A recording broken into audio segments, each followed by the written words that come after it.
Huwag kang matakot, God is with you. Isaiah 41:10.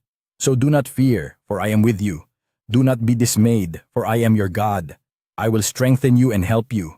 I will uphold you with my righteous right hand. Blessed day sa inyong lahat. Alam nyo, sa mundo nating ito, napakadaling ma-overwhelm.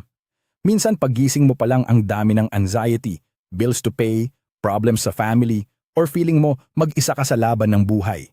But today, God has a specific memo for you.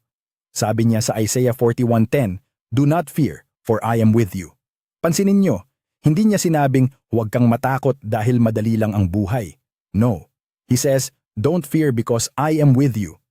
Ang focus natin dapat ay hindi sa laki ng problema, kundi sa laki ng kasama natin. The three promises.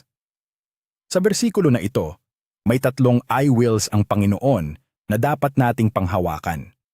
I will strengthen you. Kapag pagod ka na at feeling mo burnout ka na sa trabaho o sa sitwasyon mo, God promises to infuse you with His strength. Hindi mo kailangang maging malakas mag-isa. I will help you. Minsan, sinusubukan nating isolve ang lahat on our own. But God is saying, "Let me help you." He is our ever-present help. I will uphold you with my righteous right hand. Ito ang pinakamaganda. Uphold means hindi ka niya hahayaang bumagsak ng tuluyan. Kahit madulas ka, God's hand is there to catch you and keep you standing. Kaya kapatid, whatever you are facing right now, huwag kang panghinaan ng loob. You are not alone. Your God is bigger than your what-ifs.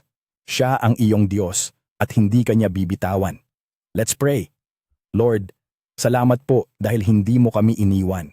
Sa gitna ng takot at pag-aalinlangan, remind us that you are with us. Strengthen us, help us, and hold us today. In Jesus' name, Amen.